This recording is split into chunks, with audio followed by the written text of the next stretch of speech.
Go ahead and begin, Kate. Okie doke. All right. I didn't want to jump the gun there. Hi, everybody. I'm Mayor Kate Snyder. I want to welcome everybody to this webinar today. It's great to be here to connect with all of the arts and cultural leaders and creative community stakeholders. When I worked as the executive director of the Foundation for Portland Public Schools, I had the great pleasure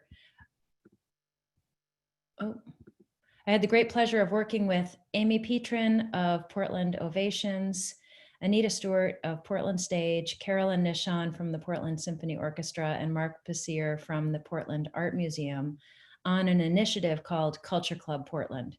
Through that work, I had the chance to see in a bit and to appreciate even more the positive impacts that the arts and culture have on people and on our community as a whole. You all are the heart and soul of Portland arts, and I know that these days, weeks, and months have been unbelievably challenging for so many reasons, for artists and cultural organizations, especially music venues, who have been forced to close. I believe this is temporary, but I also know that does not lessen the pain. Thank you to Creative Portland for organizing this webinar.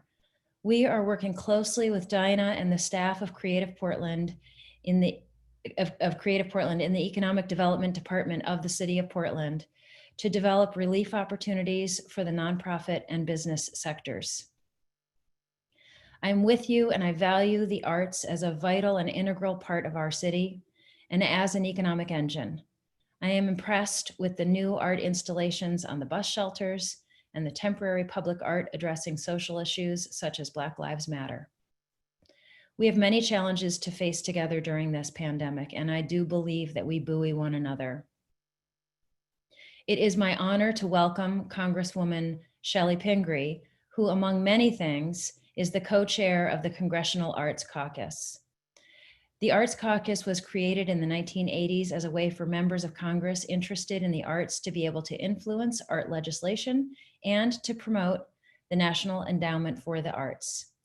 Chellie is a passionate advocate for the arts and a great friend to the Portland arts community and to Portland in general.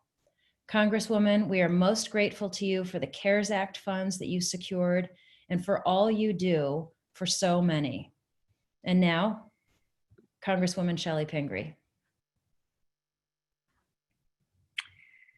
Hi there. Well, thank you very much, Mayor Kate. Thank you for the great work you do for the City of Portland and for managing so many balls in the air during these challenging times. So appreciate that very much.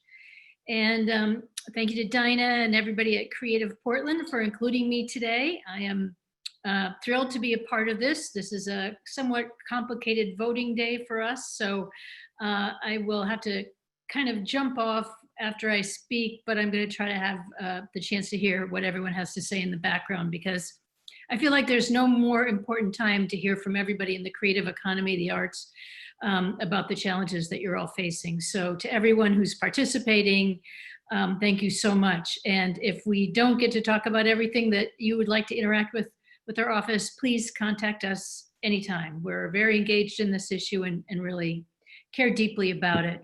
I'm just going to say a few words. I always like to remind all of us what an important part of the main economy the creative arts are.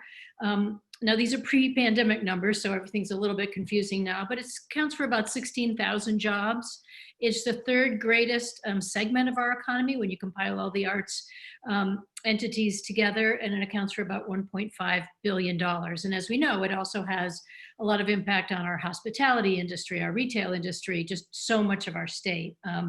It's an often misunderstood, not enough understood part of the economy, both in states like Maine and everywhere else. People have a tendency to think, oh, arts, that's an urban thing. But rural states like ours prove, no, it has an impact on everywhere across the state. Well, we all know that right now, during this global pandemic, the challenges are huge. And perhaps there's no industry much more impacted than the arts in many ways when you talk about how it's impacted the economy of the arts, particularly the performing arts, those people who are part of what we call the gig economy or self-employed. the venues, profit and nonprofit venues, all very challenging. And with no real end in sight or clarity about when this is going to be over, it makes it even more perilous about how arts organizations and people who work in the arts are going to survive through this. Just quickly, as you heard, we were able to put some funding in the CARES Act, which passed way back in March, the end of March. As it was mentioned, I'm the co-chair of the Arts Caucus. That's a bipartisan caucus that represents a tremendous number of members who understand the importance of the arts. I'm also the vice chair of the Interior Committee, where the funding for NEA and NEH is accomplished every year. But in the CARES Act, we were able to put about $30 million for arts agencies. The NEA and the NEH, Maine got just over 400,000 of that. And also many arts organizations got specific funding through that. So that has been somewhat of a holdover benefit to arts organizations in the state. Also, I think particularly important has been the funding from the PPP, which helped many small businesses, not-for-profits. And I appreciate how hard everybody worked to make sure their organizations or their businesses as individuals were able to take advantage of that. And also the pandemic unemployment insurance that added $600 a week, included the qualifications to people who are self-employed, work in the gig economy, so greatly expanded that. That's been particularly important. Unfortunately, that is over, which is why the House passed the HEROES Act. Honestly, we did that, I think, sometime in May and have just been waiting for an agreement with the Senate. But that does have an extension of arts funding, which is very important, about $20 million this time.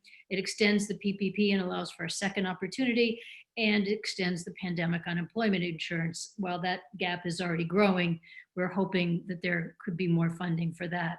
We have a variety of other bills, and I won't go into them all, but Save Our Stages is one that's particularly important because it provides 6 months of revenue, keeps the payroll going for stages and venues, both for-profit and non-for-profit. And we know, having already lost one or two in Maine and many more that are just in perilous condition, how important that is.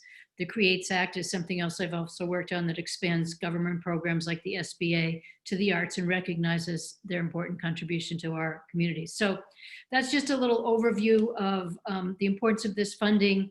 Congress is in session right now, and we are all working very hard both to make sure we have a continuing resolution so there's no government shutdown at the end of this month, and also to get some version of the HEROES Act or HEROES Act passed, negotiated with the Senate. I don't have to tell anybody on this call. It's not an easy time with the tragic loss of Ruth Bader Ginsburg. It even heightens the tensions and makes everything more complicated. And as we come to what normally is the end of our legislative time pre-election, usually the end of September, it's even tougher to get many of these things passed in this contentious environment. But we are doing our best to make sure that we can have some of these extensions so that people will have some benefit. I just look at it this way, you know, many of the arts venues were the first to shut down, and unfortunately many may be the last to open. And that is not an easy position to be in. I think we all know we need the arts more than ever now. We use the arts in so many ways to bring ourselves together, to help process our confusion and our grief. And they're such an important part of helping us to rebuild and move forward. And I look forward to the day that we are rebuilding and moving forward. So I will end there and turn things over to Dinah Minot, my good friend and the wonderful Director of Creative Portland. Thank you, Dinah, for all the great things you've done for Portland, for the state of Maine in general. Thank you for the great work that you're doing. I wanted to mention the beautiful work of Public Arts Project on the bus stops, and know that it's great that you're applying again. And we want to be supportive of you and everyone else on this call. So again, I'll just say thanks for having me here, and please contact me or our office. My email is at shelley@pingree.com. You can always track me down, and we're happy to help in any way we can. So it's all yours, Dinah. Thank you, everybody. Thank you, Shelley, and thank you, Mayor Kate, for being here today. We're so lucky, really, that we have such wonderful local, state, and national elected leaders who are as passionate about the arts as we all are here today. And we'll welcome everybody. It's really great to gather together to check in after 6 months of social distancing. It is a time of grieving, and yes, we all are feeling the loss of RBG as well. So who knows how long we will all be in this COVID storm? And I say all because although we may not all be in the same boat, we are in the same storm together. And that storm often prevents us from in-person engagement unless we're outside or wearing masks. It's really good to be here today with all of you. And Creative Portland has been fortunate enough to continue our regular convening of cultural plan work groups, like our branding work group, which is working together to reinforce Portland as a world-class arts destination. And we have other curatorial teams for grant-generated programs that are continuing during the pandemic. You know, nevertheless, obviously we're devastated by the news of our beloved music venues, our closing venues. And we're mindful of the challenges ahead for all the artists and arts organizations, especially this fall and coming winter months. So we'll share news of the Portland Artist Release Fund second round in a few minutes. But first, I'd like to introduce Carol Martin, our facilitator. Many of you will remember her from last year's Arts and Culture Summit. Today, unlike last year, we won't be rolling up our sleeves to find creative solutions to tackle sustainability, but we will be working together with the steering committee to engage the community in future, more in-depth, deeper dive conversations. So thank you to the steering committee for helping us to set the agenda today. And briefly, our purpose today is to check in and to see each other and to hear from cultural leaders about what's going on with their organizations. So our agenda will focus on the state of the arts, economic update and relief opportunities, community initiatives, cultural plan implementation projects like the Creative Bus Shelters and the development of the cultural app that still continue during COVID. And then we'll have a chat and a conversation for the last half hour. But right now, let's welcome Carol Martin, who will explain the format and how that works today with the panelists. Carol? Thank you so much, Dinah. Delighted to be here. And I will just say, what we're going to be doing today is, if you are on deck, I will be flagging you and letting know you'll be up next, and inviting you to join us via video. And everyone will be seeing one or two people at a time, just so that be sure that we're maximizing your time and aligned. And that's going to be pretty much the format throughout the day. And then I will open the floor and hold space for questions. Thank you to those of you who, as you were registering, submitted questions in advance. So that's pretty much the format. Thank you. And Dinah, I'll turn it back over to you. Okay, so now we're going to talk about the state of the arts. And many of you received a survey from us this summer in July that went out to the arts and cultural organizations. And that survey revealed data of who's open, partially open, closed, etc. So in this pie chart here, you'll see this is really, data as of August 1st. And you see that almost half of the organizations, cultural organizations in Portland, are online only in the blue. And then we have a small portion who are open in the green. And then you will see there's some open limited hours and, closed completely in red. But let's hear firsthand from some of the cultural leaders about what's happening in their organization. So let's start with Kate Anker, who's also our board president of Creative Portland. Kate, are you here with us? There's Kate. Yes. Hi, can you hear me? Yes. Okay, great. Well, hi, everyone, and thank you, Dinah. My name is Kate Anker, and I'm here wearing two hats today. I am the current board president of Creative Portland and the owner of an artist studio facility and community space in Portland's East Bayside neighborhood called Running with Scissors Studios. And the past 6 months have indeed been hard on us all.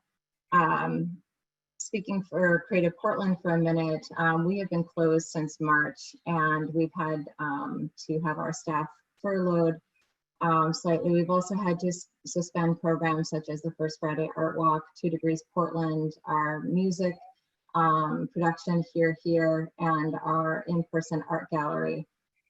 We've also been very innovative, as many of you have as well. We've moved our online gallery exhibition 2020 Vision. We've created the Artist Relief Fund that Dinah was talking about that we're very excited to be launching our second round for, and we're continuing our work with the cultural app, Creative Bus Shelters, and an increasing number of fiscal sponsorships. Regarding Running with Scissors Studios, we have also had to, we shut our doors for about 2.5 months to our 75 to 100 members, and drastically had to reduce hours and furlough staff. We've lost about 23 of our members, and we'll probably lose a few more before the end of the year. We've lost around 30% of our revenues. Pre-COVID, we were starting an in-house gallery store, which we've also had to put on hold for at least a year, and had to let the staff that was involved with that program go. We did reopen to our members in mid-June, and this past month have seen a large influx of people moving back to Maine, or to Maine. And so we've had a lot of artists moving into our studios, and we are slowly but surely starting to rebuild. And we're really hopeful about all of this, and we're dedicated to working through it. So it's really great to, even though we can't be in person, get together here together and share our stories. And I believe Kelsey from Space is up next to talk about their studios. Actually, it's Graham that's up next. Graham? Okay, oops, there he is. There's Graham. Hi, Graham. Folks, how's it going?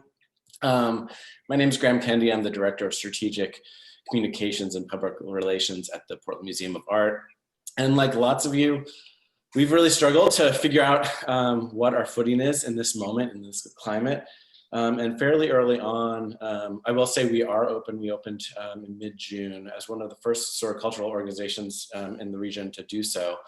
And before that, we're really trying to invest in how we navigate this moment. So we really looked at what do we do and what could we do and what could we do better.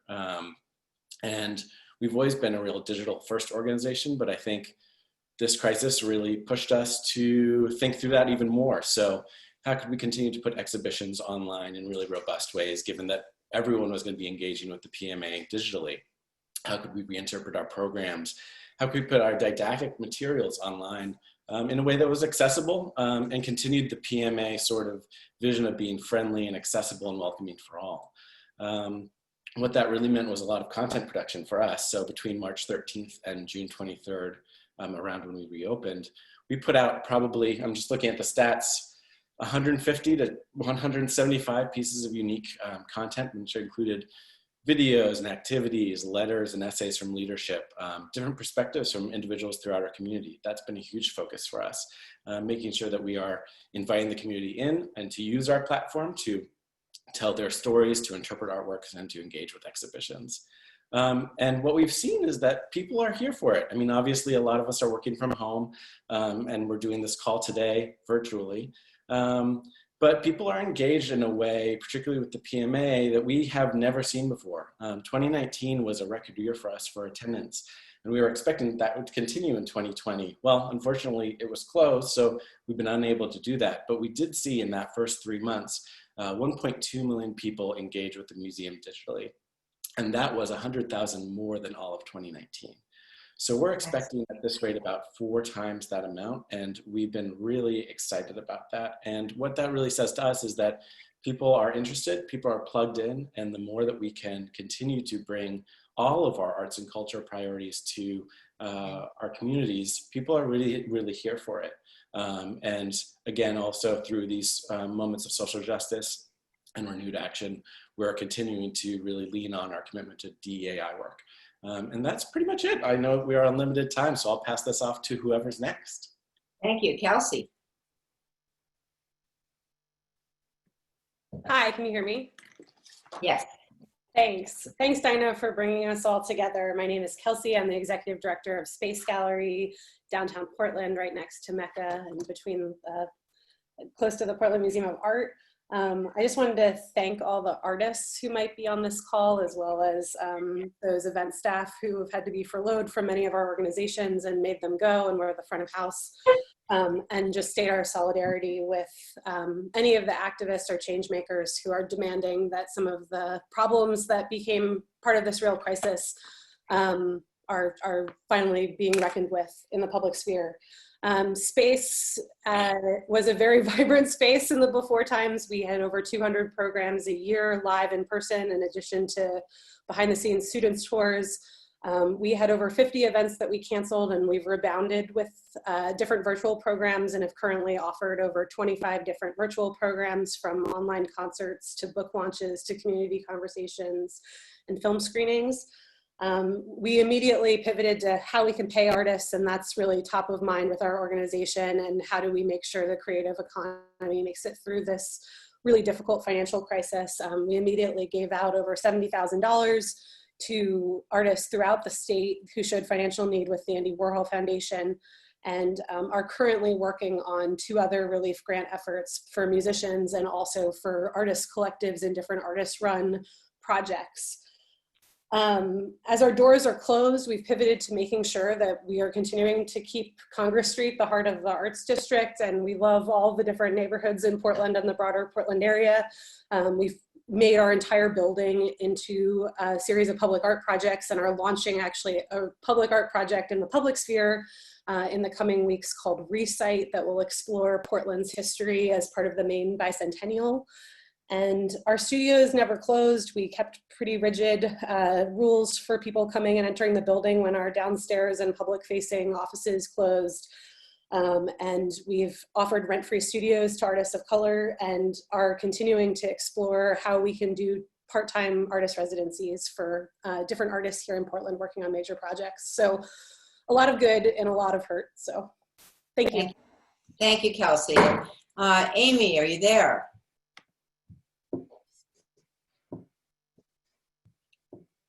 Okay, we'll give her a second. Carol, can you tell me if Amy's on deck? She's here and she is on deck. Okay, let's put her on. She has access. Yep. There she is. Just have to unmute yourself and then you'll come on. It's like I've never Zoomed before. My name is Amy Petrin. I'm the Executive and Artistic Director at Portland Ovations. Thank you, Dinah, for bringing us all together. I think this is a time where, as much as we spend too much time on Zoom, just seeing each other means a lot, and to hear each other's stories. So thank you for making that space for all of us. Over at Ovations, we have made a lot of changes. We are currently operating at a budget that is 35% of our normal budget. We are down to 6 staff, and as we speak, we are clearing out our offices. Been 10 years in the offices that we've been in, and with the fact that our lease was coming up and we're all working remotely and we're doing everything we can to conserve resources, we decided to move out of our offices, put everything in storage, and work remotely 100% as a staff. In terms of our programs, we are operating in the digital sphere at this point. We have a number of things, a number of programs running concurrently. I think one of the most exciting ones that we have, which just launched last week, is Seeking Resonance, which is in partnership with our friends at Indigo Arts Alliance, and looks at how we all connect to a space and a place, with a special focus on artists who are Black, Brown, and Indigenous, and how diasporic art forms and migration feeds all of our stories. We are also working with artists on the national and international stage to bring them to Portland the way we did formally, but in digital format. So that means we are still curating artists that are coming to us from, again, national and international places, and figuring out ways to connect them deeply with the Portland audience in conversation and dialogue.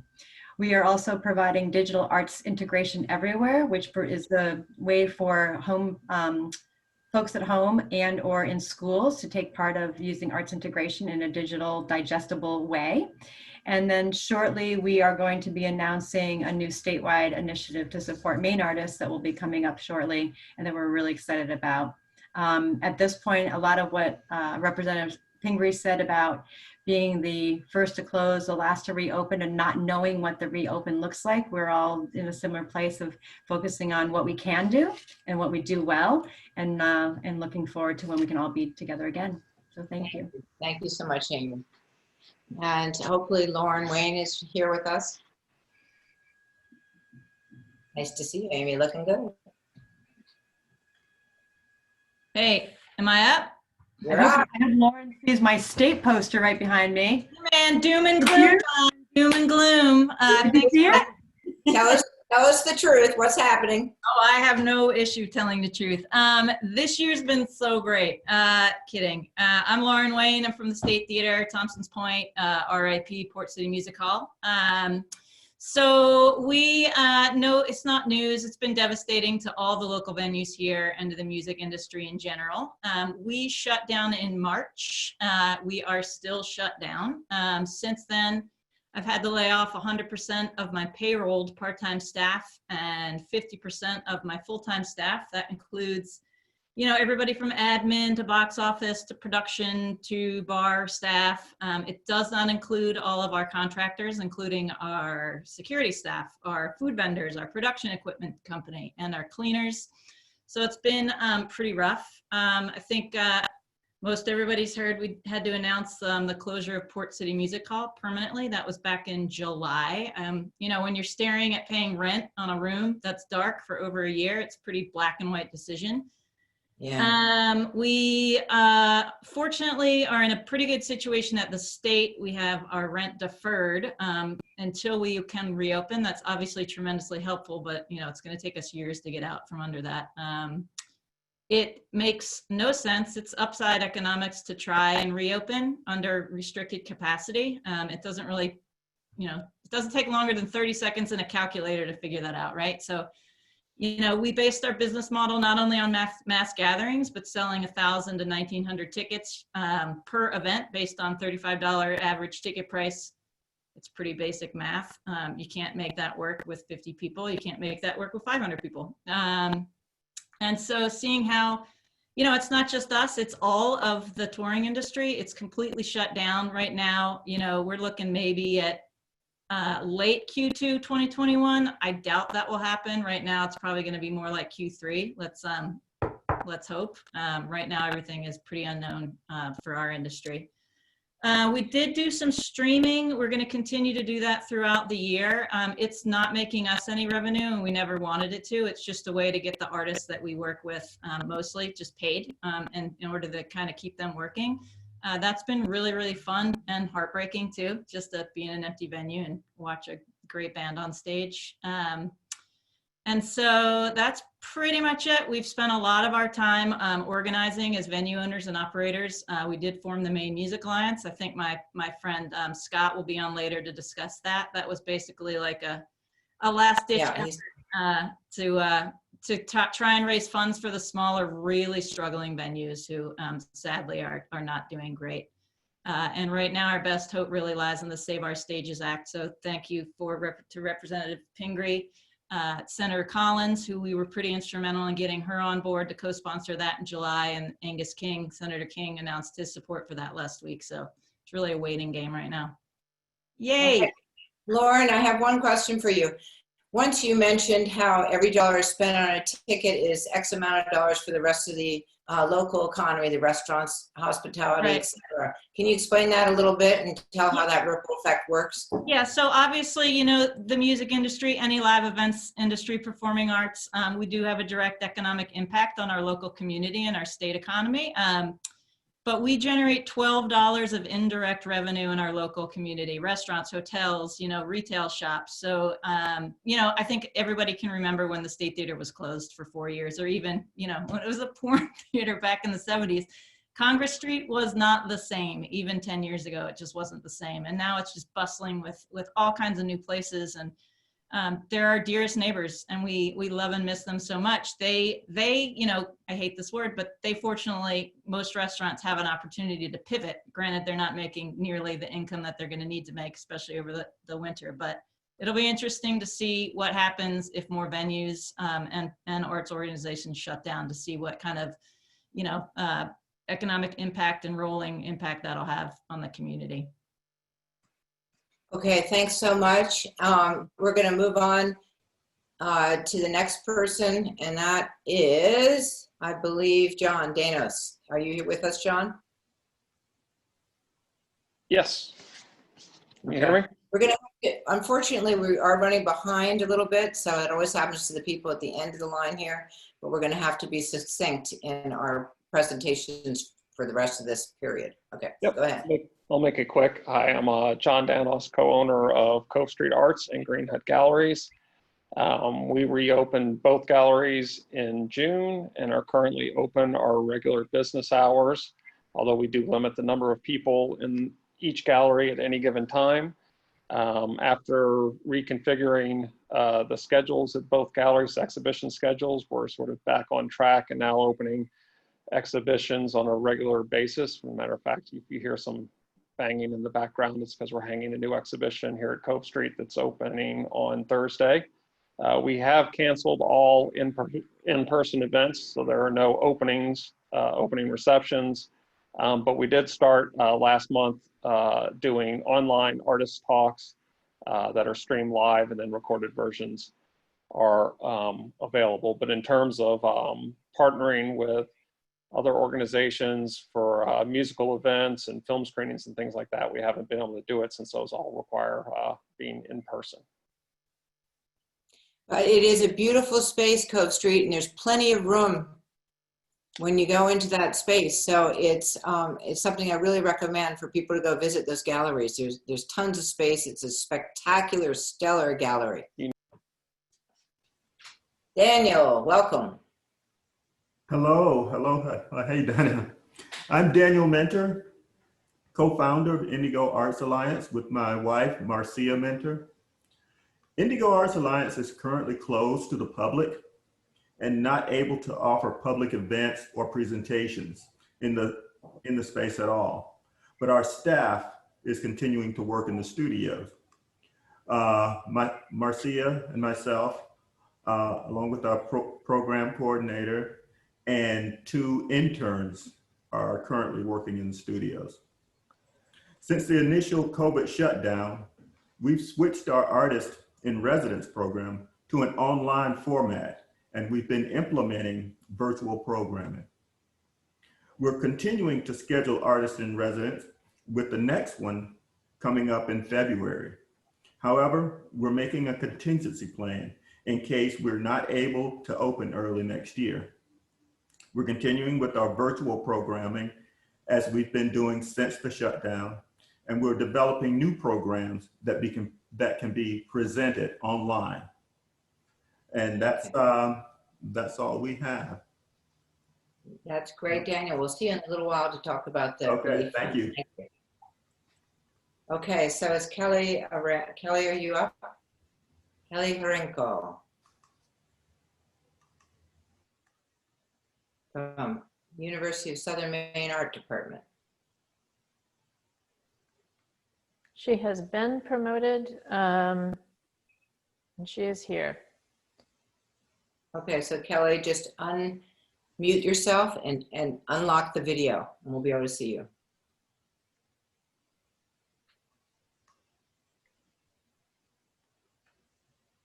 Okay, Carol, let's go to Jeff Shaw, please. Okay. Jeff Shaw, are you there? From Machias, where I was yesterday, if you can believe it.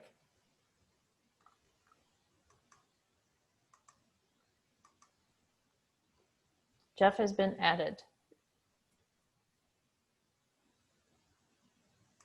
Here's Kelly. Kelly, you're going to have you have a chance, but we have to shorten it. So come ahead. Hi, Kelly. Hi there. I'm Kelly Horenko, Chair of the USM Art Department and Professor of Art Education. USM is open to students this fall and spring for online and/or blended in-person studio, art education, and art history classes. The art department has shifted all of the programming to online, exhibitions, workshops, and public programs. For example, we have an upcoming webinar with Nivi Christensen, director of the Nuuk Art Museum in Greenland, and Dr. Darren Bronco of UMO's American Indian Studies program, discussing ways in which museums and cultural institutions are rethinking their collections and representations of Indigenous objects. The USM's Kate Cheney Chapel Center for Book Arts also has an impressively robust online exhibit and workshop schedule. And we're also still working with our Icelandic artist Olaf Nordal, who's working with students virtually this fall. And our hope is to complete a public art project this fall, later to be installed on the Eastern Prom. You can find all of this information on our website, as well as more public programming and professional development opportunities. Thank you. Thank you, Kelly. And we're excited about that application that's in with the city right now for Olaf's work. So we look forward to seeing that. Okay, welcome, Jeff Shaw. Hey, can you hear me? Yes. All right, I'll be brief. Thanks. 2019-2020 school year was off to a great start for MAM, best year ever. Super pumped to have our Girls Rock show at the artist formerly known as Port City Music Hall at the beginning of March, and a week later everything hit the fan and got shut down. I always dreamt of, man, if we just stop the world and have all of our staff figure out how to do remote online learning, we could serve more kids in rural. You're breaking up a little bit. You're breaking up a little bit, Jeff. And also, I wanted to mention that you run Maine Academy of Modern Music. That's right. So we had always talked about doing remote learning. We didn't ask for a global pandemic, but one fell in our lap, and we took the time to reshift our entire model and shift it to remote learning. Most of our students were able to do that. That's been a success. We were able to host in-person summer camps on a small scale with open windows and plexiglass rock screens for singers to stand behind so everybody's safe and ventilated air. And right now we're doing a mix of online and in-person programming. We've retained all of our staff. PPP funds were certainly a help, but we lost all of our events, a lot of our sponsorships and things. We have closed down our downtown location at Casco Street, so what we were calling the Rock District is on ice for now.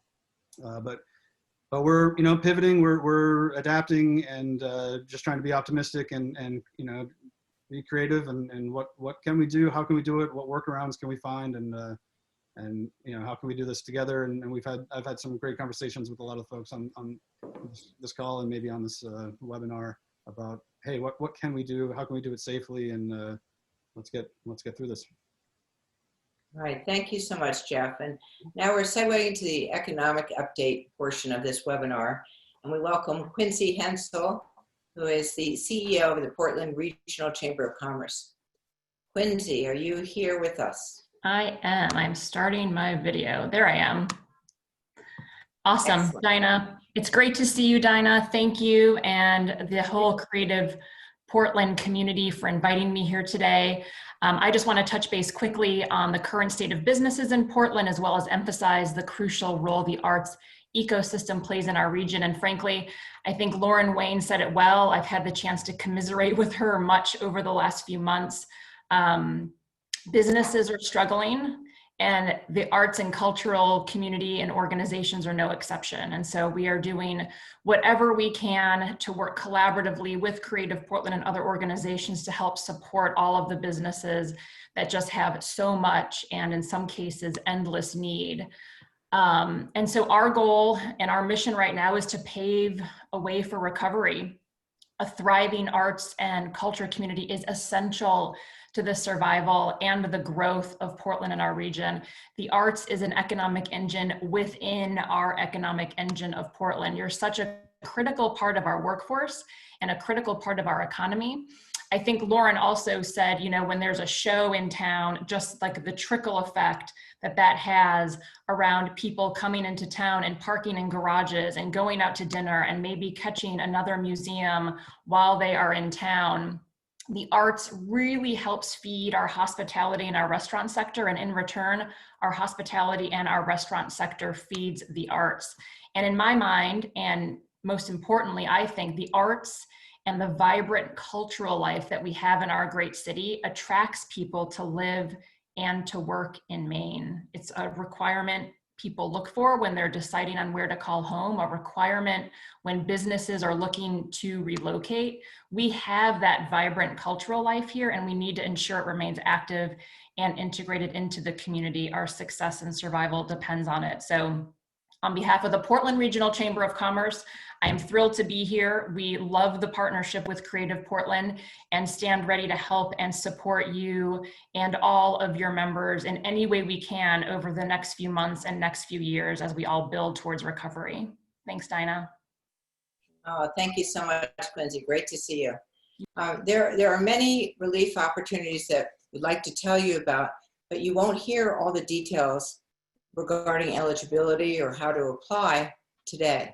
You will, however, receive the name and links and information so you can access those applications and learn more. And most important, you'll hear from individuals who run some of these relief experts. So let's start with our state executive director of the Maine Arts Commission, Julie Richard, is here today to tell us what's happening at the state level. Julie?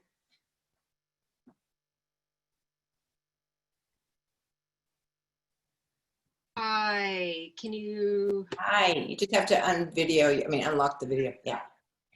Wow.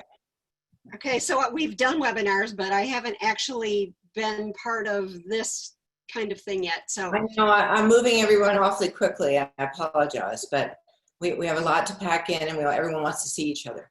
So yeah, it's a lot. So I just want to start first with what we have been doing. So right away, as soon as the pandemic began, I am part of a national council through Americans for the Arts. And so that provided a lot of information from those states that were already experiencing effects of the pandemic right away. So we were able to pivot immediately and got out information about the PPP loans, EIDL, all of those things right away. We also fast-tracked one of our grants immediately, and we extended our deadlines to allow organizations and artists to adapt to that. So shortly thereafter, we received CARES Act money from the NEA, which primarily we layered on top of our FY20 grants to get them out as fast as possible. That was $426,800. And we got that money out in 88 grants to the field. At the same time, very early on, we started the Maine Artist Relief Fund through Arts Engage Me. Arts Engage Me is the Arts Commission's 501c3 support and advocacy organization. We partnered with the New England Foundation for the Arts on that, and we received $48,000 from them. We've distributed 146 grants from that, totaling $73,000, and the ability to contribute to that fund. We've also received a lot of private donations as well to allow us to do that. So the more contributions we receive into that fund, the more money we can still get out, and we're hopeful that will still happen. We also distributed our grants, 166 of them this year, totaling $720,000 or more. And tomorrow, the round 2 of the small business grants will open from the state DECD. That's $95 million, $5 million of which is going to be dedicated to businesses that are less than a year old, and they've changed the qualifications to now allow businesses with up to 250 employees. We will be advising on the reviewing of the arts and culture organization applicants, which I think will be great. And round 1 applicants should be notified next week, and those that have been rejected will be able to apply again. We've also done a ton of surveys and data collection that has been able to inform what is going on at the federal level as well as at the state level. We've been providing information on how people have been suffering and the impact that the pandemic has been having on them right from the very beginning. We've conducted the Americans for the Arts Impact Survey ongoing. We did an Artist Impact Survey. We've done audience outlook surveys. We did a performing arts flash survey. We updated our artist impact survey a couple of weeks ago to get that information. And the Brookings Institute study, we've been getting that information out as well to state and federal officials to make sure that they know what's going on. All of that said, we have been advocates on behalf of the entire field ongoing, trying to be that link between the Economic Recovery Committee and the field. Yesterday afternoon, we had just coordinated a meeting with some of the performing arts organizations and the co-chairs of that committee. Our voices are being heard. We are communicating. I have got the ear of the Commissioner of DCD, and we're trying to insert ourselves as much as possible. We also put in a request in May for additional CARES Act money from the state. I was told yesterday that that's still under consideration. It is not dead. So keep your fingers crossed that we may be getting additional funding to get out to the field. And if you want more information on all of this, everything else that we've been doing, please, reach out to myself or one of my staff. Okay, Julie, thank you. And I appreciate you being an advocate, Julie, on the Economic Recovery Committee for a seat for the arts sector. Many people have expressed that there's no arts sector represented. It comes under the umbrella of nonprofits, and I appreciate your advocacy there, as do we all. And now we have Daniel talk about the local relief effort. Daniel. Hi, Dana. I'm back again, this time as a board member of Creative Portland. As the city's official nonprofit arts agency, Creative Portland took the lead in creating an emergency relief fund for visual artists and performing artists in the gig economy. Many local artists have had a difficult time. Many local artists have had a difficult time over the last month. Back in April, we created the Artist Relief Fund, where local artists were able to complete a simple application to receive funds. We were pleased that all qualified applicants received the stipend. That's over 60 artists that we were able to assist. Today, the second round opens. The second round it will be announced on Creative Portland's website. Over $80,000 has been raised to distribute in $500 stipends to individual artists. So all artists are encouraged to apply. Go to the Creative Portland website and you can begin today. Thank you so much, Daniel. And we'd like to hear now what the city is doing in terms of business assistance. So we look to Nell Hannick to give us a quick overview of those programs. Nell? Yes. I'm not sure I'm going to get visible. I'm not sure. Just you have to unblock your video in the bottom left corner. Yeah. You'll see a swipe through it. If not, you can continue. As long as people can hear me, that's great. Okay. So I'm Nell Hannig. I'm the Business Programs Manager for the city's Economic Development Department. The city has 3 grant and loan programs to help entities that have been impacted by the pandemic. In early October, we'll be launching round 3 of these programs. For small businesses, we offer a micro enterprise grant and a rehiring grant. For nonprofits and businesses with 2 or more employees, we offer a $10,000 rapid response microloan. Half the loan will be forgiven if you hire back at least 50% of your pre-pandemic payroll. Right. We also run a commercial loan program in good and bad times to assist businesses and nonprofits that are not yet bankable, meaning not yet able to qualify for a loan from a bank. I'm your contact if you want more information on those. Next week, the city will be giving out free PPE to businesses that have physical contact with the public on a daily basis. We only have enough supplies for 500 businesses, So we are limiting this opportunity to those who have 30 or fewer employees. We'll have disposable masks, hands-free dispensers for hand sanitizer in bulk and in 8-ounce pump dispensers, and surface disinfectant. If you're interested in picking up some free PPE, email us at edd@portlandmay.gov with your business's name, address, and number of employees.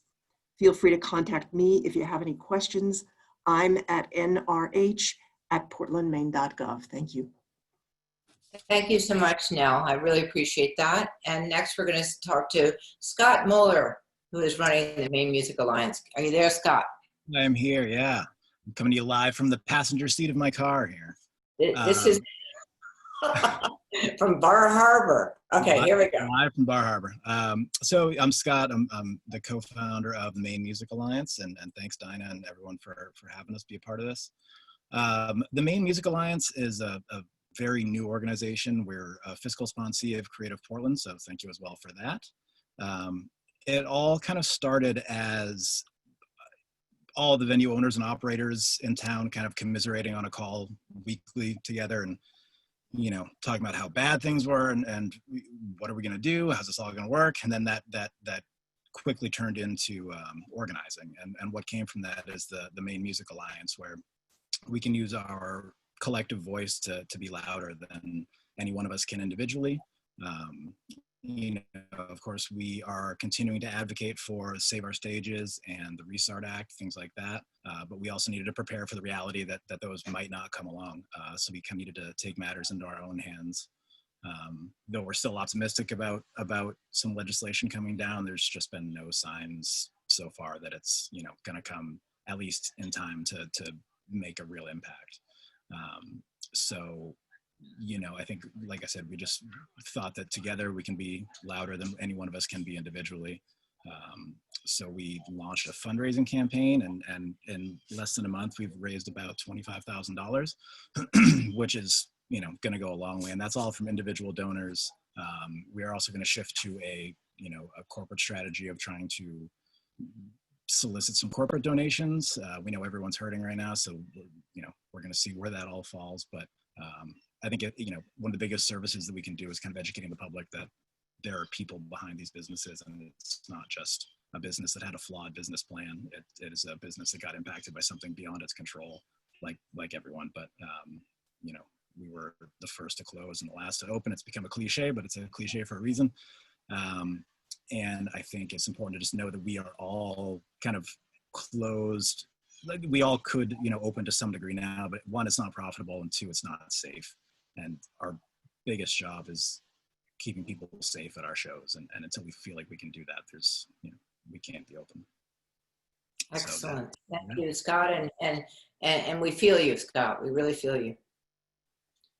Okay, so let's hear a positive story of fundraising during these bleak times. Do we have Jeff Beam on deck? Howdy. Hey, I'm Jeff Beam. I'm the interim executive director of One Longfellow Square. Thanks so much for having me today. I come to you with a success story of sorts. So One Longfellow Square is a nonprofit performing arts center in the heart of Portland at the corner of Congress and State. And we're an intimate little music venue. And so a few months into this, when we realized this was going to last longer than the initial projections, we came to the conclusion that we would not make it past Labor Day. And we couldn't wait for state or federal relief efforts. And this was before the Maine Music Alliance kind of kicked into shape. So we had to also take matters into our own hands. And as an alternative to closing, we launched a last-ditch crowdfunding effort with a big PR campaign. And we were totally humbled to raise over $175,000. Very grateful for the community to rally around us like they did. We raised the $100,000 in the first 8 days. So it was a completely visceral reaction from the community. I think it just kind of highlights that a place like One Longfellow Square, the community would be completely devastated if they lost it. And the reaction that we saw is proof of that. And live music is just so much part of the cultural identity of Portland and in Maine, but it proved that this is an economic identity as well. That you can't pull $175,000 out of thin air like that. So we were totally humbled and grateful for that, and provide some hope for the future. It's crazy to think that it might not even be enough because we don't know when it's going to reopen, but due to the kindness of the community and the strength of the arts, we're in a much better place now to be able to last until we're able to host shows again. So I want to encourage everybody to donate to the Maine Music Alliance, and Portland House of Music has a fundraiser as well. And please vote this November. Thank you. Yes, well, you're doing great, Jeff. Thank you so much for all you do. Okay, so now we welcome Councillor Tay Tong. Are you on, Tay? We're going to talk about some of the community initiatives that are going on now. Okay, can you see me? Great. Yeah. All right, thank you. I want to thank all the artists for being at the conference today, and I know this is really difficult times for everyone. But you know, the positive light and the bright light for me is just the public art that I see and that are spreading out throughout Portland. And I think we need more of it. You know, when we are suffering through a pandemic and all the other crises that we're facing, sometimes you need to see an uplifting art when you're just driving by. And so a great story for me today was I went to Castlefield Bay, a Coffee by Design on Diamond Street, and there's a mural of Moon, who's a local artist and poet. And there was a mural across the parking lot from Coffee by Design. And I didn't even notice the dumpster or the utility box or all those other things. And we need to be inspired, not just by the beautiful mural, but also the message of the person that's there. But I believe that the city of Portland has benefited more from public art than we've actually invested in it. And so as a board member of Creative Portland and Economic Development Committee, and also Portland Downtown Corporation, I'm doing what I can to try to get more funding for the arts, because I know it's an economic driver. You know, when it brings $1.5 billion to Maine's economy and Portland gets more than half of it, that's an amazing economic engine, and we need to figure out how to keep it going, not just for our own sanity, but also to inspire us. And we know that without art, you can't distinguish one person from another, and arts is what makes us a unique and livable and creative city. And the more public art we have, I think the better off we are. Thank you, Tay. Thank you for your support and advocacy. And I'm looking for it now. My boss is on deck now. Greg Mitchell, are you there? So Greg is coming on now. He's the director of the Economic Development Department. And here he is. You have to unmute yourself though first on the lower left corner. Good afternoon and welcome. Thank you for that introduction, Dinah. My name is Greg Mitchell. I'm the Director of Development of the Economic Development Department. And this is a city function, but we clearly recognize the value of the arts and the economic impact that it brings to the community, in addition to the quality of life aspects that really round out our community. I've been on the Creative Portland board for over a decade and was involved when the council recognized the need for establishing Creative Portland over a decade ago. So I've enjoyed a decade of working in the creative economy. Dinah's asked for me to talk about a new city initiative, a community initiative called the City Public Health Campaign. And the interesting aspect of this is we received a state grant from Keep Maine Healthy, source of funds, and it is designed to support reinforcing the need for social distancing, wearing masks to keep us safe and healthy. What's interesting about this approach, though, is we've raised $120,000, and we're working closely with Dinah to make sure that this investment is done in the community with artists, and doing it in a very creative way to reinforce these kind of images that you're seeing. So this is just one more example of how we're trying to create employment opportunities, funding opportunities to support the arts during the pandemic. Dinah and Katie are on my staff, as is Nell Hennig. So they've already talked about some of the artist relief program and the business assistance programs. So with that, I'll leave it there.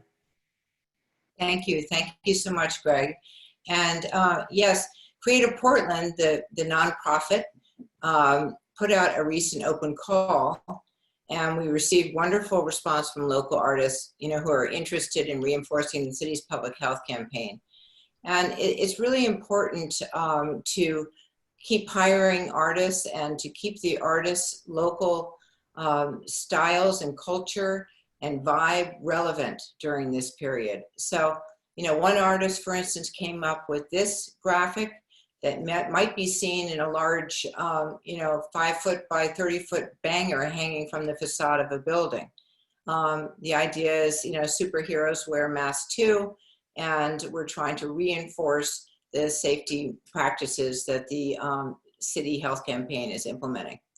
So we have several organizations offering space, and we're still looking for more facade space, construction space, boarded up space, and so forth.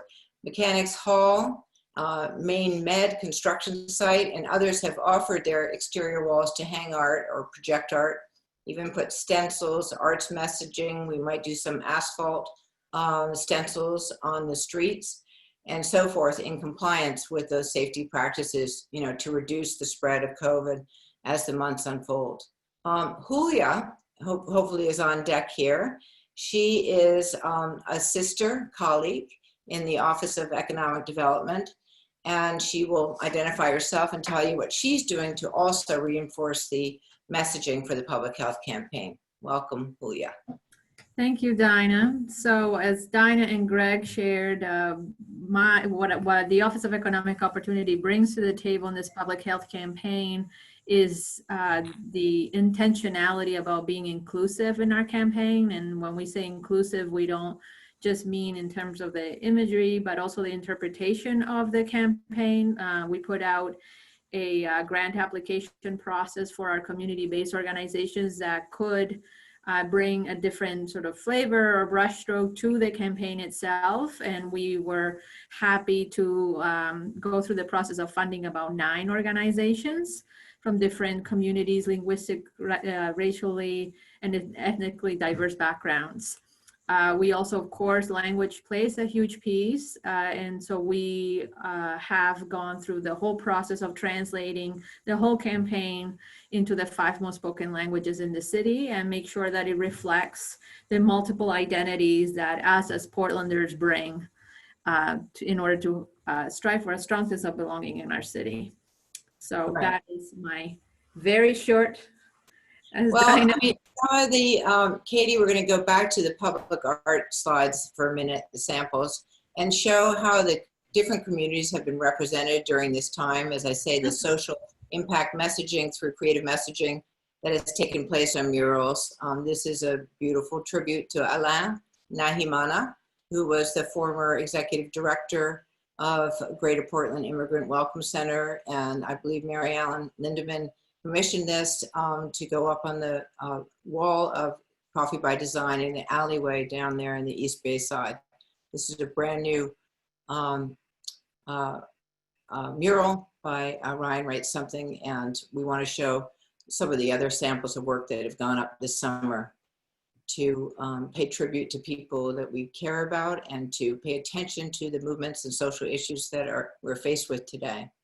And the George Floyd mural that went up on the alleyway of Aura, Again We Rise, was recently, unfortunately, vandalized and graffitied, painted over. We've just learned about that, so that's unfortunate. But what we hope is that, we want to continue to reinforce anti-racist measures and hope that the messaging of this public art will bring awareness to those people who, want to spread graffiti on it and to paint it down and to to really convey the message of we are all in this together. We are one, and we need to work together. So let's look at some of the other public art. Black is Beautiful is a wonderful piece that went on to the street in front of Cove, in front of Indigo Arts Alliance on Cove Street. You can see it at 60 Cove. And it's a tribute to Ashley Bryan, one of our amazing legends, artists, illustrators in Maine. And he's alive and well at, Daniel will tell us later, but maybe 94 years old or something. And his recent illustration and book, Beautiful Blackbird, has a Black is Beautiful inside of it. And this was part of the Indigo Arts Alliance Black is Beautiful Festival. And this is going to be used today in a sort of demo that we're going to show you about augmented reality in a minute. But for continuing on in terms of some of the Black Lives Matter movement and Counting 13, Ashley Page's mural, we also have others that have gone up at Mayo Street Arts, and also in the alleyway behind 50 Monument Square in the alley. And this is also a mural about equity and bringing communities together. So we're excited about that public art. We also have Tempo Art put up these pieces, Gathering Stones by Jesse Salisbury. You can see this down at the Fish Point in front of the East End overlooking the harbor. And this is a Tempo piece, but they're hoping to raise money to make it a permanent installation. And what else? Is that it for the slides, Katie? Yes. Okay. So now we're going to talk about the creative bus shelters, also public art, that recently have been installed in the month of August, thanks to a grant from the National Endowment for the Arts. And it was a matching grant, an Our Town grant, it's called. And we, with 25,000 support from the NEA, we were able to leverage matching funds and in-kind donations from sponsors and fabricators to make the project possible. There's nothing that excites me more than hiring local artists to create public art and to showcase the talent of our local arts ecosystem. And our review team, which were made up of curators and specialists, we had Jamie DeSimone from Portland Museum of Art, Daniel Minter from Mecca and Indigo Arts Alliance, Zoe Miller from GP Cog, one of our partners, and Greg Jordan, who runs GP Metro, as well as Fred Uloris, who was a specialty consultant, art consultant from Rock Row. We're there to, choose artists from, answering to a prompt that represents our city's diversity, culturally, economically, and environmentally. So the slides that we're going to show here will show you that where these locations are for the creative bus shelters. Ebenezer Capos is across from Mecca and right in front of Mechanics Hall. Pigeons, also known as Orson Porchler, is on St. John Street. When you go down Congress, take a right. It's near Dunkin' Donuts there.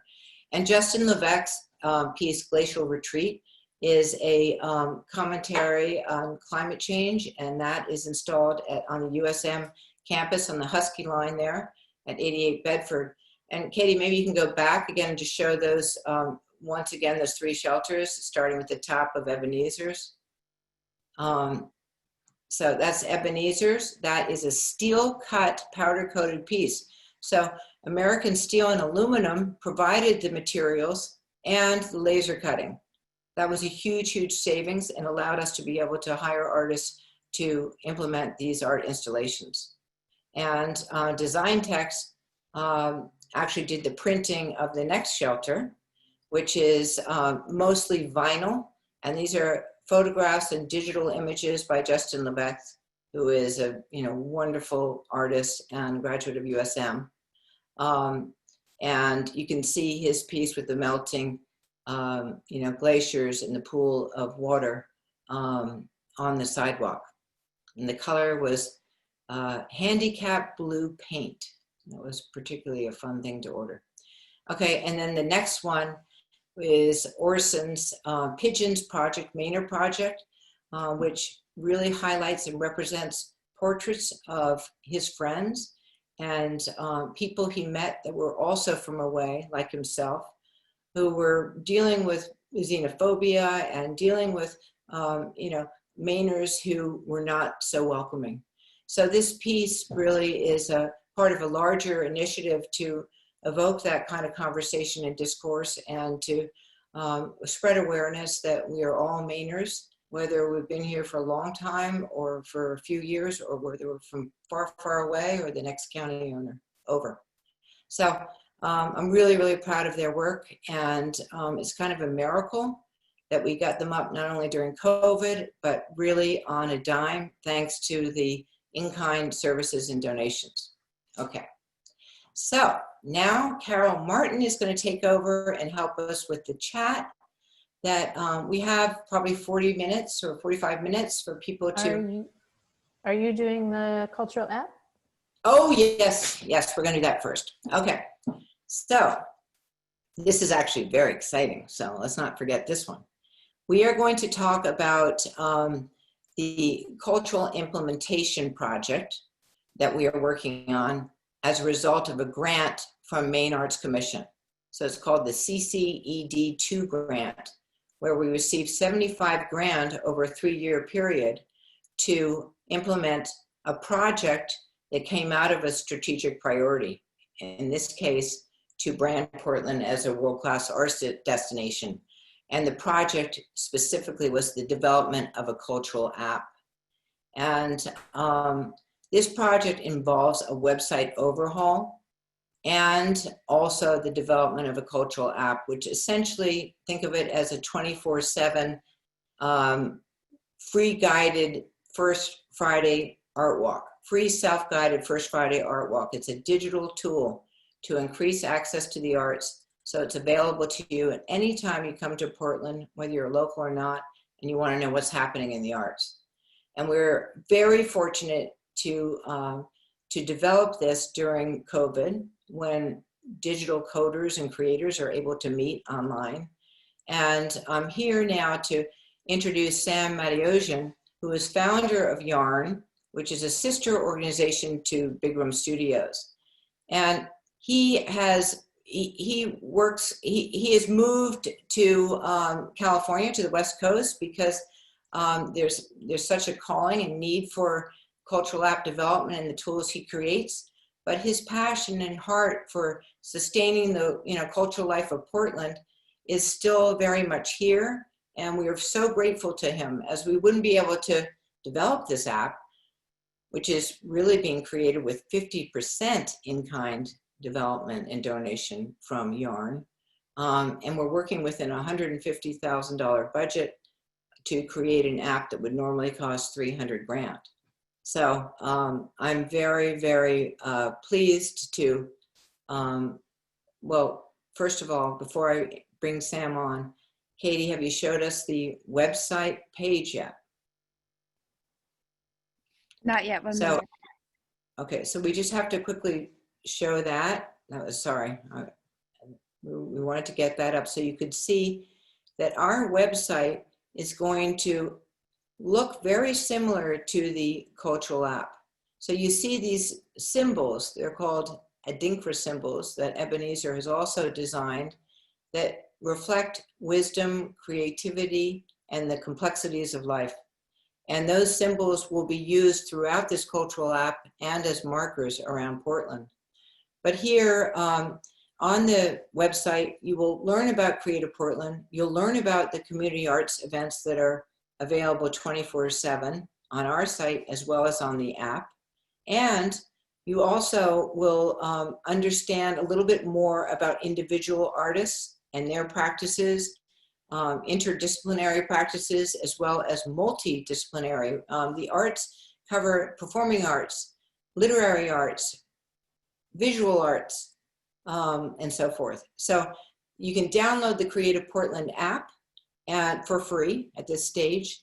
And then depending on what your membership involvement is, a venue can sign up for various features of augmented reality features or all sorts of visuals that will appear when we find your location on the map. And Sam Matiosin is going to explain right now what that means and how the app will work. So we'll have a little demo there. Sam, are you with us?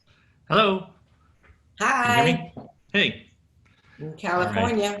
Thanks for that introduction, Dinah, and thanks to everyone for showing up and being here and taking the time to care about Portland's creative community, as I do, and I still spend a significant amount of my time in Portland.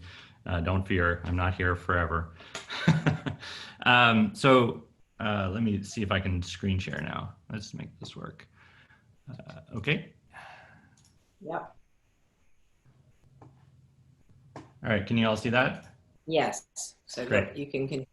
Yeah. Okay, so as Dinah said, the purpose of these digital tools that we're proposing is to increase the visibility of the very excellent arts and cultural organizations and local artists of Portland.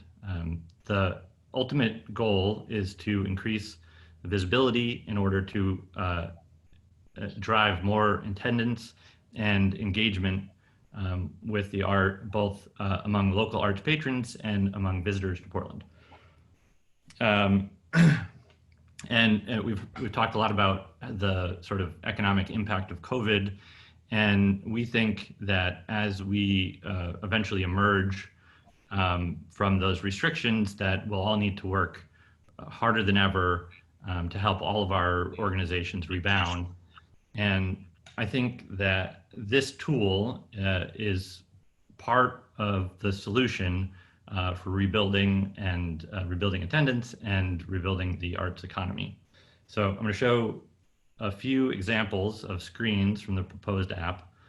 And as with the website, I think it's important to note that these are mock-ups that are intended to show the direction, utility, potential of a digital tool like this. They're not the final designs. They're mock-ups designed to help Creative Portland and all of us in the community more clearly envision what previously we had just been imagining. So without further ado, the proposed app that you should be seeing now would start with a simple welcome screen, just a friendly introduction. It just should have some design elements that reflect the design of the website, so you know that it's part of the same system. And it just says, hey, this is what the app is, who it's for, and why you might use it. Welcome to Portland and our cool, awesome cultural scene. So here is sort of inside of the app. You can see three primary sections of navigation: map, events, and AR, which, as Dinah mentioned, is short for augmented reality. And we're going to get into that in a second. But just take a look at the events section. The idea is that the events are listings from across the arts and culture community. The community would self-upload events, and Creative Portland will curate to ensure quality, accuracy, language, et cetera, et cetera. One would be able to save events for later, add them to their calendar, share them with other people, and so on. And it's really a centralized home for arts and culture events across the community. So here's the map. And this is essentially an expansion of the First Friday Art Walk map that Creative Portland currently curates, but expanded sort of beyond Friday to help you find venues and events happening whenever you happen to be in town or when you plan to visit. So for example, if you are planning a visit to Portland, you might use the app and the website to research what events are happening near the hotel where you're going to be staying, when you're going to be staying there. Or if you're a local arts patron, you might pull it out that night. You're out for dinner and drinks. You want to check what's happening around you tonight. So like Google Maps, if you hit one of these pins, it pulls up a little bit of detail about that venue. And then if you sort of drag that tab further up, you would see more detail about that event or about the venue, including the upcoming events that are taking place. So the last thing that I want to attempt to explain and demo, if this all goes according to plan, is the augmented reality feature. And in order to... You got this. Yeah, we got this. Okay. So augmented reality is essentially, it's a fancy thing that we can do with our phones and their cameras. And what it does is it lays digital content into three-dimensional space in the real world when you look at it with your phone's camera. Okay, so that's the big concept. Now, the thing, in order to understand the demo that I'm going to show, I want you to understand this circular image, which is called a unique AR marker. Again, this is not a final design, this is a concept. An AR marker is a little bit like a QR code, if you happen to know what a QR code is. It's just, it's an image that when you point your phone's camera at it, it tells the phone a piece of information. And in this case, it tells the phone the identity of the venue. So it says, this is the marker for Indigo Arts Alliance. So we think that spread throughout the community, these sort of markers could exist as symbols that signify, this is a location of cultural interest. This is something to check out. Right. Okay, so moving on. So here's an example in the app of a venue that has an AR augmented reality experience. And you can see that it has that experience by the little symbol in the upper right corner. And also, if you happen to be there, you might see the symbol on the side of the building or something like that.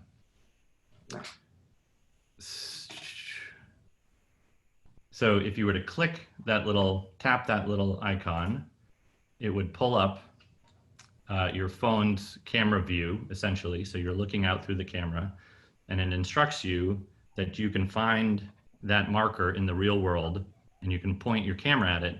And when you point your camera at it, something cool is going to happen. So now I'm going to try to switch to my phone and do a live demo and hope that this works. It's going to. All right, so I'm stopping sharing over here. And I'm going to share over here. Share content.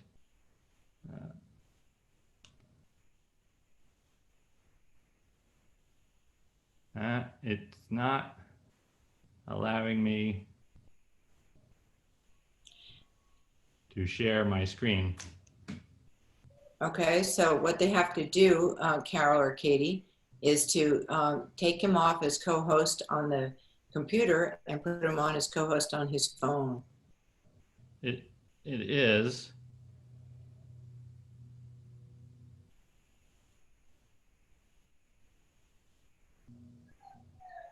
You can do it. You can do it. Remember last time you turn and just hold it out. Let's see. Maybe Carol, can you let us know if you can promote his phone to a co-host? Or to full host. It's so it's currently not giving me the screen share option. So Carol's going to tell us what's happening. Yep. So okay, now you are. Yeah. You just did it. They just did it. Thanks, Carol. Website URL, bookmark. Nope. Okay. Well, play it on your phone and hold it up to the screen. All right. Oh, yes, you're on. You're on. You are on. It's working. You're there. I'm here. Yep. It's coming on. So I'm here, but it's not, I'm sorry, it's not allowing the screen sharing feature of my phone. What we could do is potentially show the video. okay. All right. So Katie, do you have the video or do you want Katie to do it, Sam?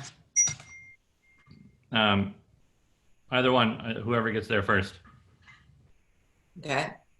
So we're going to take you off the phone and keep you on the computer now for a minute. Is this the video of the Tin Soldier? If so, I have it queued up. No, it's not that one. No. It's the one of Black is Beautiful and the birds are flying up from the tree on the site. That one.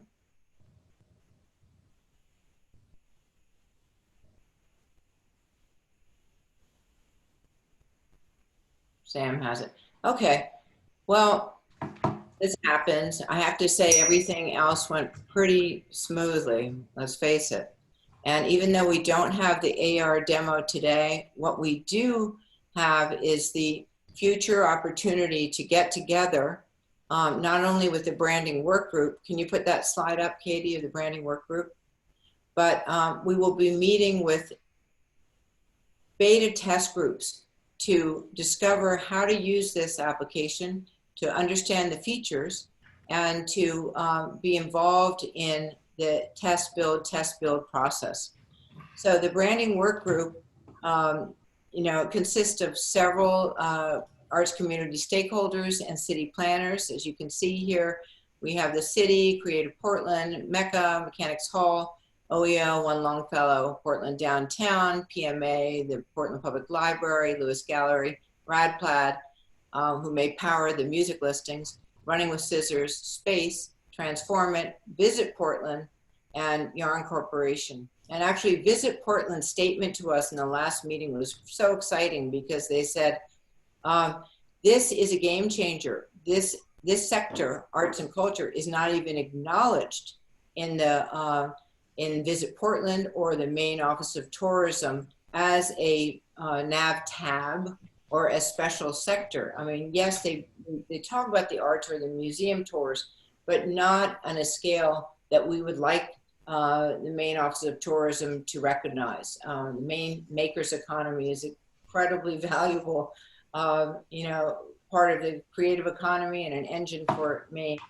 And this branding work group is working to, create this innovative pilot program and this cultural app that will be a showstopper for not only Portland, not showstopper, show entrance, entree for Portland and Maine and New England.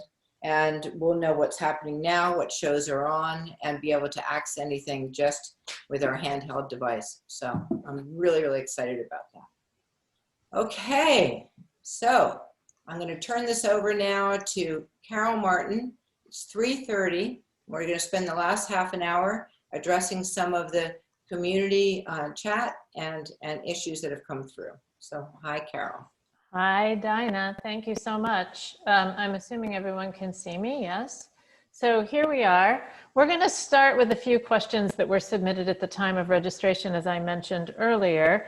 And Katie, you're going to assist by putting people into speaker mode, panelist mode, who can help us answer some of these. And we're going to invite the rest of you to be submitting questions in the chat box if something is already on your mind or comes up as we move through this. So the first question, and we're going to be asking Leah Brooks to join us to help answer this one. Which time ticket entry systems are folks using to help manage pandemic numbers? And would love to hear. Patricia Erickson from the Children's Museum of Maine submitted that question. And Leah, if you are with us, we'd love to have you help us answer that. Hi there. Sorry about my view. Or my screen, but yeah, I shared earlier that the Institute of Contemporary Art at Mecca currently uses the tool You Can Book Me. It's a really simple tool that connects with your calendar, and so visitors to the ICA can pre-schedule their visit to ensure that we are meeting all of our social distancing protocols and recommendations. Great, thank you. And maybe Graham Kennedy, is he still on? He could also tell us what the PMA is using. I think he might have Is he stepped on, off. Carol? I think he stepped off. Okay. Yeah. Right, so continue. Sorry, go ahead. All right, thanks. And if people have other suggestions, please put them in the chat box because we're all here to help one another. Jeff Beams, we're hoping you're going to be able to help us answer. This is from Gibson Faye LeBlanc from the Maine Writers and Publishers Alliance. I'm interested to hear how other organizations are thinking about events that combine live and online audiences. So Jeff, we're wondering if you can help us with that. That's, can you hear me? Yep, thank you. There we go. That's a great question. We've been struggling to put the two together for a while. Our space is so small that we just haven't felt safe packing any number of people in there, but we're still looking for ways to make that happen because we can do live streaming. And so it's just kind of a matter of if we can introduce some element of a live audience and keep it safe. In our room, it's really tough. In a bigger room like the State Theater, it might make sense, but as Lauren mentioned, the economics are kind of rough with even like 500 people in there. It doesn't make sense. The outdoor concerts, I think, were the best bet. Farmington Drive-In had some real success bringing people in safely, and I believe they live streamed a lot of it as well. So you were able to bring in a lot of different people all in one place with a couple of different mediums. But that's going to be pretty tough as it gets colder. So I think we have a limited window with that, but people have been doing really well with, I think, the limited amount of time that they have. And I think there's a way to do it, but we're still scratching our heads, I think, is the answer. All right, thank you. If other people have ideas, we do hope you'll place something in the chat box, any lessons that you're learning or ideas that you have. That would be super helpful. Thank you. There is another question, and we think this one was already answered, but we want to reiterate. Will there be another artist grant this fall? And this is from Annegret Beyer from Embody the Rhythm. And Daniel Minter, I think you answered that. Yes, the Portland Artists Relief Fund is now live for a second round on rolling applications, and it is on the Creative Portland website. So we encourage you to go there to look at that.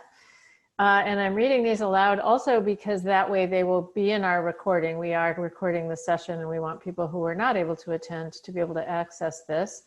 Then there's a question from Arthur Fink, how to create a vision of the arts as an essential element of community. And we think that this is a question for a great topic for future discussion. And so we'll be talking more about that in the survey to you, the follow-up survey to this, and we're going to be offering opportunities for signups. The groups from last year that followed, the work groups that followed last year's summit were incredibly successful. And so more on that before we're done. That's a great topic that might be included there. And then there's a question here, Julia. We are hoping you will help us answer this. Community connections with Latinx people, and that comes from Veronica Perez, who is an artist. And any suggestions, Julia, or others that you may have for that? I don't think I heard the end of the question, but if I got it correctly, was connections with the Latinx community? Yes, please. Yes. Thank you. I'm happy to share my email address in the chat and help you connect to this community that is among the top 3 languages spoken in our city. But it's a community that remains in the shadow quite a bit, and it's hard to connect with them, but we have connections to the community. Thank you so much. That would be fantastic. What is your email, Julia? What is your email? I'll put it in the chat, but my email is jtrujillo, TRUJILLO, @portlandmaine.gov. And if you forget that, oeo@portlandmaine.gov will get to me as well. Thanks. Fantastic. Thank you so much. We have a question about how to grow sustainable and long-lasting memberships from William Hessian from UMVA. And we think that this would also be a great topic for future discussions. So we hope that you will sign up as we are moving in, and again, more on that before we go. I'm wondering if there are any other questions that people have. There's a question in the Q&A box as well. Let's check that. How can we submit material for the app? Dinah or Sam, do you want to take that? Yes, I can answer that. When we launch the app, which will be a year from now, we will be reaching out to all the organizations to find out what membership level they would like. Would they like just a listing with a name, address, telephone number, and basic information? Do they want to have their website on there, movable pieces, images, stills, etc.? Do they want an augmented reality enhanced experience of the real world experience? You know, we will find all this out as it unfolds, and we will let you know in our monthly newsletters. We'll give you updates of where we are in that cultural planning process. But you will get in touch with Creative Portland because we will be the administrators and we are the lead organization on the cultural app. Thank you very much. We have a question from Hillary Irons and from UNE. Can you talk about how you will support off-peninsula sites? I find it hard to get the traction sometimes. Well, again, the cultural app will include all off-peninsula locations. It will include Woodford's Corner, East Bayside, USM, UNE, and so forth. And this app is like a GPS Google map. You will be able to find and see the cultural icons and the areas of cultural interest by accessing that information on your app, which is like a map, but it's a digital tool. That is how we will help to promote your organizations and your events. Thank you. And we have a question from Janice Moore to all panelists. So this is sort of open floor. Dinah, I'll look to you for direction. This is about, as a member of one of Maine's oldest nonprofit arts organization, we've had to adjust to a largely virtual version of ourselves. Are there resources available for us as an almost entirely volunteer organization to access technical assistance while we pivot? That's a good question. We do not have resources available, at the city other than our relationship with Portland Media Center, PMC. So I would put you in touch with Tom Handel there, who, is right in your building, to ask, what exactly they can offer you in terms of that assistance. And thank you, William Heston, for also putting an answer in the chat box. So I'll encourage people to look there. Julia, you also invited people to sign up for your website and or go to your website for the newsletter, portlandofopportunity.com. So I'm flagging that. Any other questions that people have at this time? We would love to have them in the chat box. I think I've captured everyone that we've seen so far. I also encourage people that want to share, that didn't get a chance to share or give updates, that if you would like to do that, put that in the chat and we will open up the venue so that you can speak as well. Thank you. I'm also noticing that in the Q&A box, Sarah Julie, I hope I'm saying your name correctly. I want to acknowledge that Maine dance community is struggling like all of us. Space will be reaching out to dance and performance artists to bring together the community in an ongoing virtual event and community gathering in November. Check the Space website to stay connected to the upcoming event. So thank you. Let's see, scrolling. There's a question about the cultural app. Will it be for Portland or is Greater Portland included at South Portland? Yes, South Portland will be included. Portland will be included. The main thrust of it and focus will be Portland first, but we consider Biddeford to Brunswick and all outlying communities that engage as patrons of the arts and our artists who live in those communities as part of our creative community. We have a question from Sarah Hansen. How is history, heritage being incorporated into this work? So much amazing history, heritage, and museums in this city. So we're very excited about the possibility of a filterable, sortable map that features the historic landmarks and museums in Portland, and that will be part of the cultural app as a self-guided tour. When we reach out to each organization, we'll be able to explain. We may have a tour that is a self-guided tour of all the art created by women, of all the art by Black artists, of LGBTQ art and cultural icons and points of interest, Mecca-made buildings, art, sculptures, etc. So all of these self-guided tours will be part of the app, and certainly landmarks and historic points of interest, as well as the city's Portland Public Art Committee collection will be included in this app. There seems to be a lot of excitement about this app. There's a question about how visitors will be alerted to the fact that the app exists and what the timeline for the app might be. Okay, so do we have, Kirsty, are you on here from Visit Portland?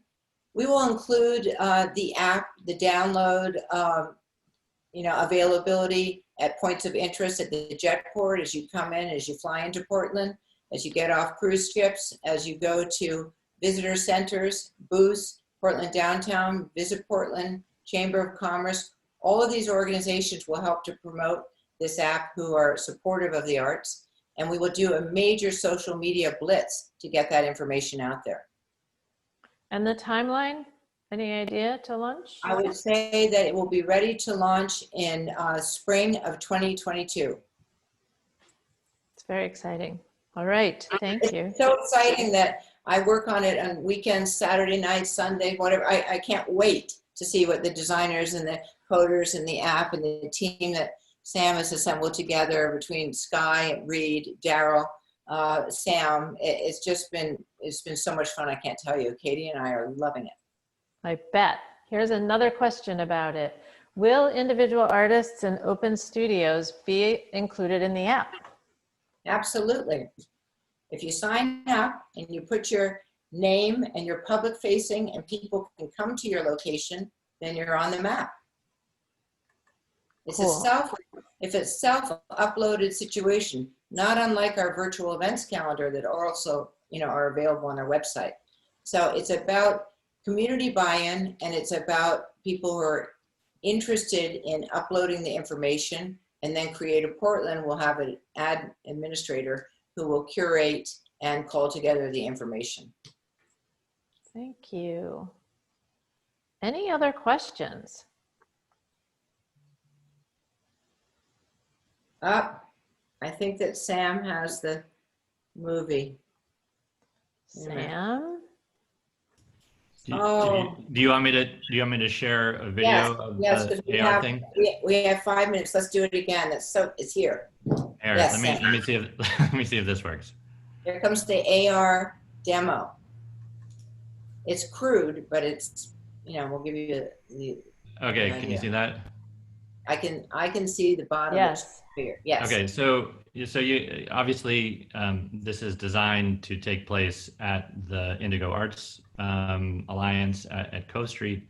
So you have to imagine that we're there at Cove Street and not in my garage. Right. The idea is that you'd find the marker outside at the Indigo Arts building, and then when you point your camera at the marker, a digital sculpture appears. So that's what we're going to see here in theory. Okay, so there's the marker, and then it's telling you to move your phone, and then One option I found is the marker on Geary Street. So we pretend this is the Black is Beautiful mural on the ground. Yeah. And this is now a 3D implementation of an illustrated piece based on that mural and that idea. And the idea is that because you've got your camera open recording this, you can then take a social, picture with the virtual sculpture. So I have one, with my kid in it from earlier today. She wanted to do it out on the lawn. And that then becomes a shareable item that drives more engagement with the venue and with the app.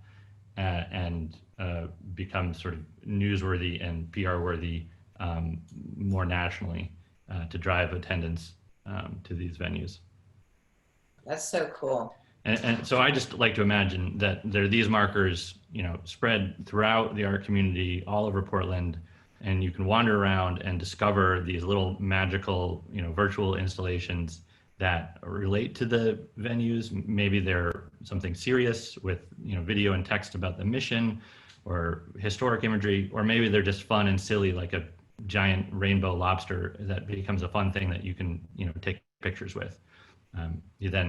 You can collect them in the app and bring them home with you, and then put them up in your living room to tell your friends about it. So you're like, oh, look, I found this awesome, you know, Black is Beautiful tree when I was out exploring Portland, and that helped me discover this organization that I had no idea existed, the Indigo Arts Alliance. I didn't know that that was a thing, and now I do, and I'm telling you about it.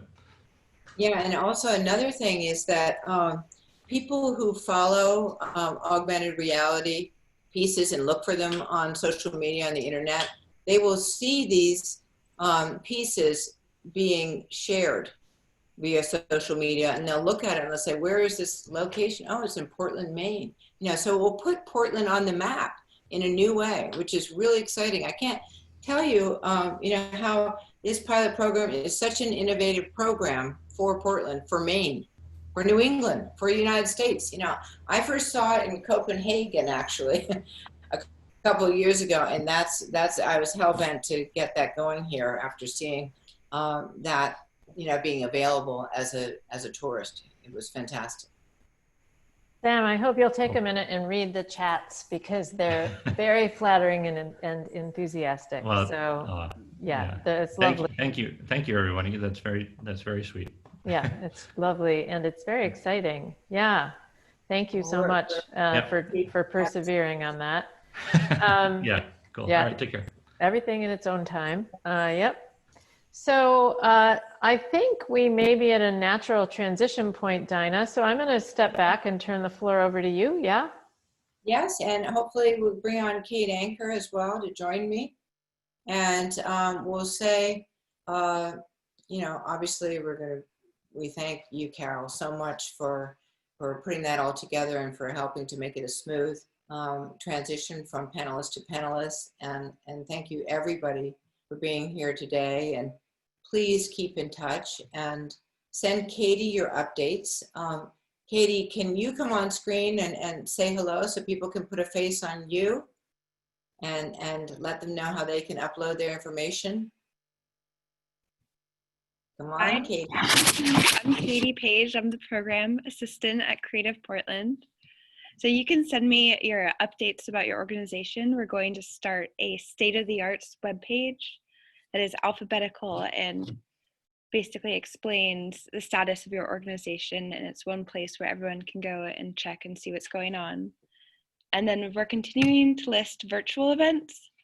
So if you can send me your virtual event listings or self-upload them, you can email me at katie@creativeportland.com for more info.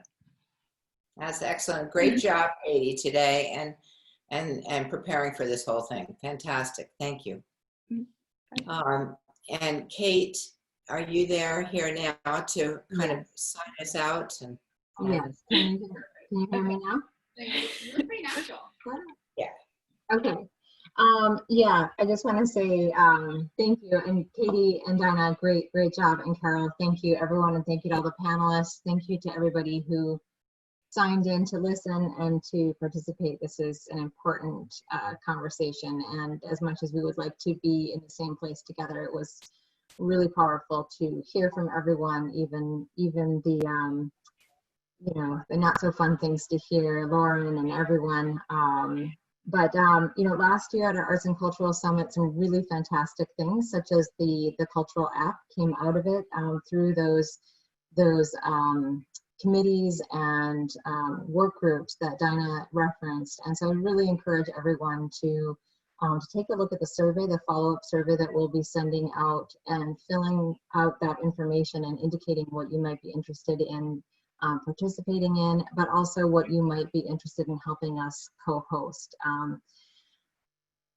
you know, Dinah is working just relentlessly and tirelessly, and Katie and all of us, but we can't do it all, and we're not the experts on everything. So please, please do indicate if you're interested in helping out with that. And thank you. Keep in touch. We will get through this, and we will all get to get back together again in person, hopefully sometime soon.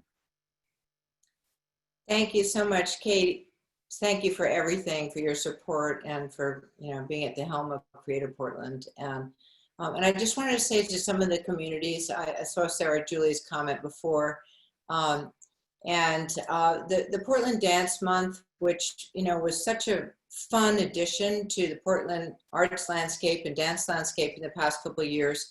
That's not going to happen this October, but we will bring it back, and it will come back. And every group is struggling in the performing arts, and in some of our future discussions, we hope to find ways to work together to figure out some other revenue producing options. It's not all about seeking handouts or federal relief. There are other ways that we can find in more in-depth discussions to problem solve together and to find ways to create opportunities for revenues via digital platforms. Okay, so keep in touch. Bye for now, and we're glad you were all here today. Thank you.